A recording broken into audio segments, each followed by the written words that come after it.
o piloto sabe? Deve ser a pergunta que todos vocês se fazem agora. Como é que o piloto sabe o que está acontecendo? O gelo, em geral, é possível, na cabine de comando de um ATR como esse, é possível ver a acumulação de gelo. Junto às superfícies, ao para-brisa, como acontece com o carro de vocês, junto àquelas, todas aquelas áreas que o piloto visualmente consegue identificar que tem gelo. Menos com esse tipo de gelo severo. O tipo de gelo severo é aquele gelo transparente, grosso, difícil de ser quebrado. Agora, um avião desses, para ser certificado para voar nessas altitudes, sabendo que vai encontrar eventualmente formações meteorológicas adversas, traduzido, vai encontrar uma situação chata, ruim, difícil, que não ajuda a voar, ao contrário, atrapalha, como é que o piloto fica sabendo disso? Quando ele sai para voar, ele recebe aquele mapa que vocês viram, tá? O que ele tem no painel do avião que possa ajudá-lo? Nós trouxemos então para vocês o painel do ATR-72. Tem algumas flechas amarelas, vocês perdoem, está em inglês, mas é em inglês que os pilotos vão encontrar isso. Vocês vão encontrar algumas indicações.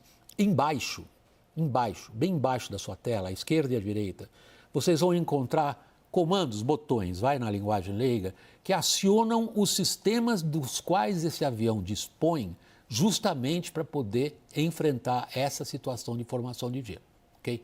Agora, o mais interessante no ATR é o que está acima no painel. Vocês veem ali 3 indicações que são em inglês. As 2 primeiras indicações são em cor amarelada, âmbar, como se diz, que requer ação do piloto. Então, quando a velocidade do avião começa a reduzir, e nessas altitudes, e nesse tipo de avião, normalmente o piloto está com o avião no piloto automático. O piloto automático trabalha sozinho nesse sentido e faz tudo que o piloto pede que o piloto automático faça. Por exemplo, manter uma determinada velocidade ou manter uma determinada altitude. Se isso começa a degradar, o piloto recebe esses avisos diante dele. E aí, o que ele faz? Ele tem que sair dessa situação o mais rápido possível. Mesmo um avião como o ATR, ultra bem equipado, certificado para voar nessas condições, tem um limite.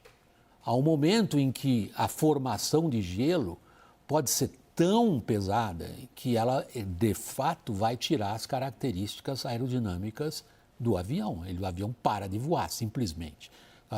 Não estou falando para o público especializado, estou falando para o público aberto. O avião deixa de ser uma aeronave e se transforma num objeto em queda livre, que é o que aconteceu com esse. O que faz o piloto quando ele reconhece uma situação dessas? Ele tem que sair daquele lugar. Sair para cima num avião como o ATR é difícil, porque ali ele estava voando a 17 mil pés, o que a gente chama na viagem na linguagem da aviação a gente chama nível 170. Nesse nível que ele está voando, para cima não dá. Ele está no limite de performance dele. O ATR voa em geral ali 17, 18 mil pés, onde ele gosta. Para cima ele não tem motor para ir. Ele tem que ir para baixo. Aí que vocês vão perceber o que eu falei anteriormente, do que significa a perda de controle porque as superfícies do avião foram negativamente alteradas. É isso que vocês veem nesse vídeo horroroso. É horrível. Para qualquer piloto. Isso é horrível, gente. É horrível. É horrível. Significa que não há controle sobre o avião. E não há nada que deixe um piloto mais angustiado do que achar que ele não tem controle sobre o avião que ele está pilotando. É horrível essa cena. Eu realmente vi ela um monte de vezes hoje. Confesso que cada vez que vejo, me entristece. É horrível, não sei o que dizer. É horrível. Deixa eu voltar. O que acontece então? Vai para baixo, né? Tem 2 vantagens ir para baixo para sair de uma situação dessas. A primeira, ganha velocidade. Então o avião tem menos risco de passar daquele limite, a partir do qual ele perdeu a sustentação e virou ali um objeto caindo em queda livre. E outra vantagem em ir para baixo é que ele vai pegar temperaturas menos frias e a fricção do avião passando pelo ar, outro princípio de física, vai gerar atrito, portanto calor, portanto vai ajudar eventualmente a derreter aquele gelo. Em boa medida o gelo vai embora mesmo, pela velocidade e pelo aumento da fricção e do calor que ele gera nas superfícies do avião. Os gravadores de voo, mais conhecidos como caixas pretas, são sistemas que registram durante o voo os dados que podem ser utilizados após um acidente. Todos os aviões comerciais são equipados com 2 caixas pretas, geralmente na parte de trás da aeronave. O CVR é um gravador que memoriza as conversas, sons e anúncios da cabine dos pilotos. O FDR é um gravador de parâmetros, que guarda até 700 parâmetros por segundo, como altitude, velocidade, temperatura e trajetória. A duração total dos registros é de 2 horas para o CVR e de 25 horas para o FDR. As caixas pretas foram projetadas para proteger todos os dados em caso de queda, incêndio ou afundamento até 6.000 metros de profundidade. Cada uma é equipada com uma boia para ajudar as buscas no mar. Ela transmite um sinal que se propaga na água sob a forma de um impulso por segundo por pelo menos 30 dias. O grande objetivo do CENIPA é trabalhar para a prevenção de acidentes aeronáuticos. E para atingir esse objetivo, então nós trabalhamos também com investigação de acidentes, que é uma fonte de prevenção reativa, e nós também fazemos a formação dos profissionais da área. O CENIPA vai entrar em cena toda vez que houver uma ocorrência aeronáutica. Consideramos ocorrências incidentes, incidentes graves e acidentes. O investigador vai tentar colher indícios, vai ao sítio dos destroços, né, e começar a montar o quebra-cabeça. É lógico que existem alguns eventos que causam uma comoção. É importante ter em mente que esses eventos contribuíram para a melhoria significativa para controle de tráfego aéreo, para infraestrutura aeroportuária, para treinamentos de pilotos, para novas tecnologias. Nós somos o único país da América Latina capaz de fazer esse tipo de obtenção de dados das caixas pretas. Nós temos aqui a nossa salinha de cirurgia, que é onde vai ter esse trabalho microscópico para verificar a parte de recuperação eletrônica. Depois um sincronismo entre aqueles dados de voo e os dados de voz. E por último, um produto final seria quando você casa tudo isso e consegue contemplar numa imagem, numa simulação e consegue ter, chegar o mais próximo possível do que aconteceu naquele evento. O grande objetivo de uma investigação é o voo seguro. É o produto final da investigação, é um relatório. Nesse documento são apontados os fatos, são apontadas hipóteses e para cada fato, hipótese e fator contribuinte, você busca emitir uma recomendação de segurança, criar uma defesa. A Organização Internacional de Aviação Civil verificou que o Brasil estava em 4º lugar na efetiva implementação de todos os protocolos internacionais. Então, poderia dizer, sem sombra de dúvida, que voar no Brasil é seguro. Olá! O Fábio em Ação mostra os bastidores de uma investigação de acidente aeronáutico. Você vai conhecer as etapas deste processo que começa com o trabalho dos investigadores no local do acidente e só termina com a divulgação do relatório final, que produz recomendações para toda a comunidade aeronáutica. Veja também as ações da Força Aérea Brasileira para prevenir esse tipo de ocorrência. Uma ocorrência aeronáutica não escolhe dia e nem hora para acontecer. Para investigar acidentes com aeronaves no território brasileiro, a Aeronáutica possui equipes disponíveis 24 horas por dia e uma unidade especializada, o Centro de Investigação e Prevenção de Acidentes Aeronáuticos. Todo acidente aeronáutico deve ser investigado. O Brasil ele é signatário à Organização de Aviação Civil, a Organização Internacional de Aviação Civil, e existe o anexo 13, que é o documento que padroniza todos os procedimentos de investigação, e nesse protocolo internacional prevê que todo acidente aeronáutico seja investigado. Como somos signatários, nós seguimos esse protocolo.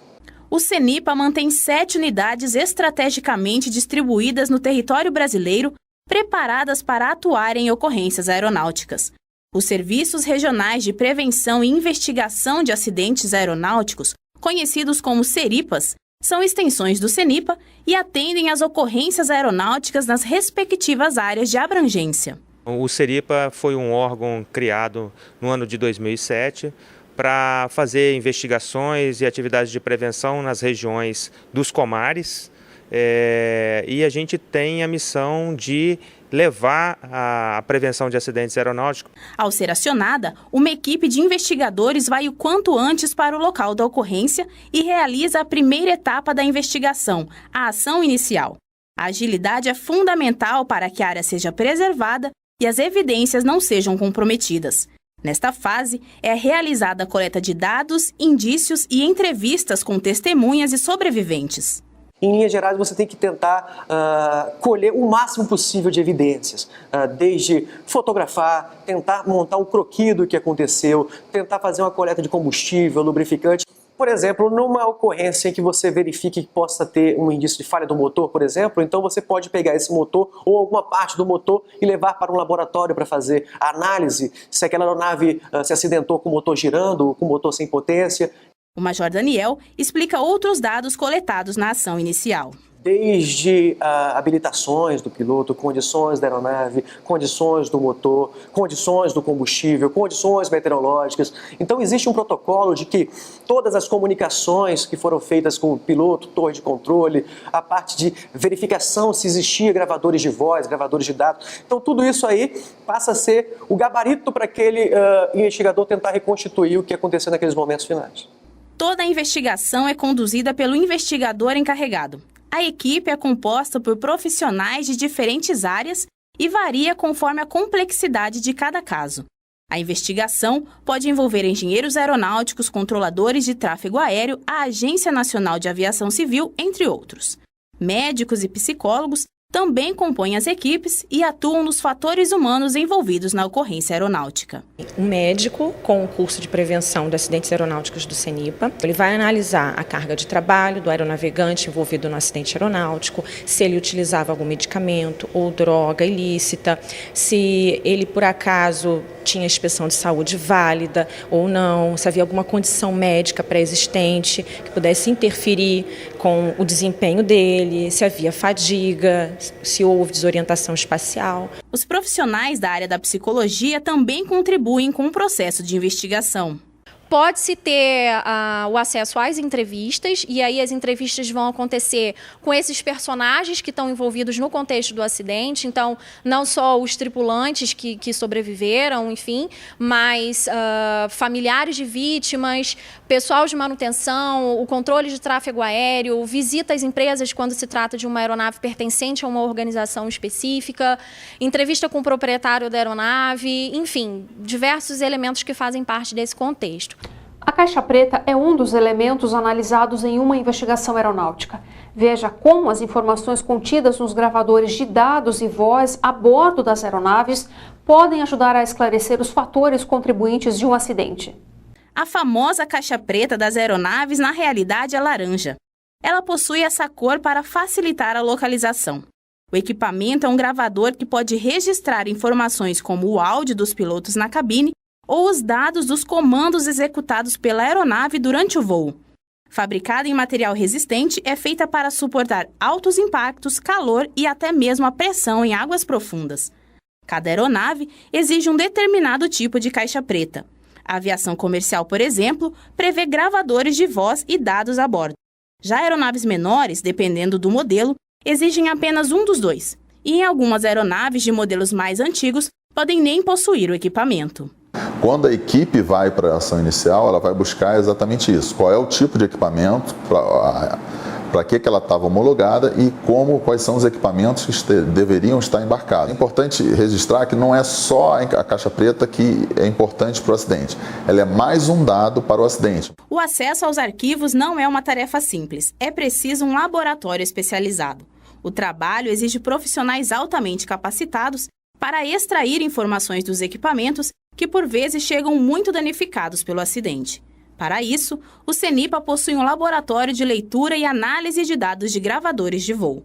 O LabData é o único a oferecer esse serviço na América Latina.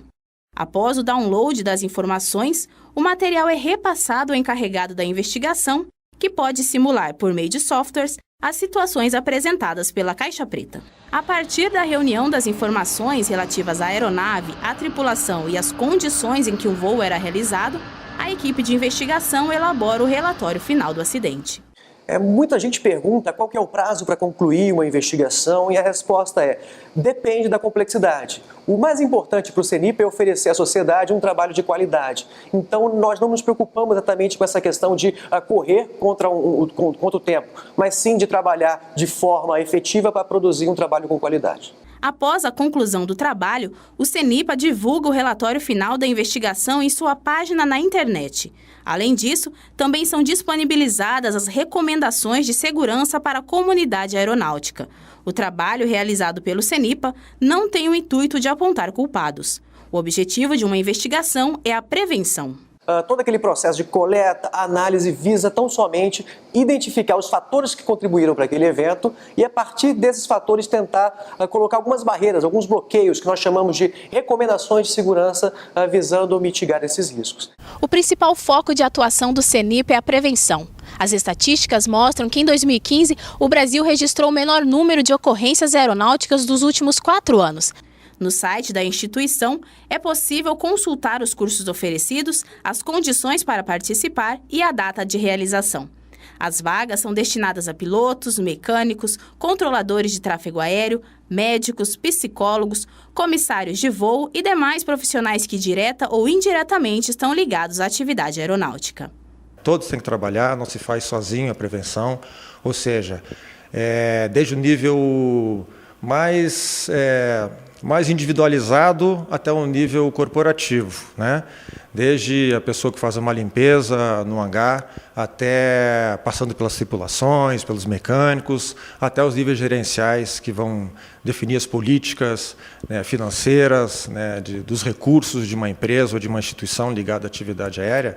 Se todos trabalharem em conjunto, nós vamos diminuir cada vez mais esses índices de acidente e nós vamos ficar cada vez mais reconhecidos internacionalmente como um país que é muito seguro para voar. O Fab em Ação fica por aqui. Agora esperamos o seu comentário ou sugestão. Mande um e-mail para nós no endereço fabtv@fab.mil.br. Muito obrigada pela sua companhia e até o próximo programa. Tchau!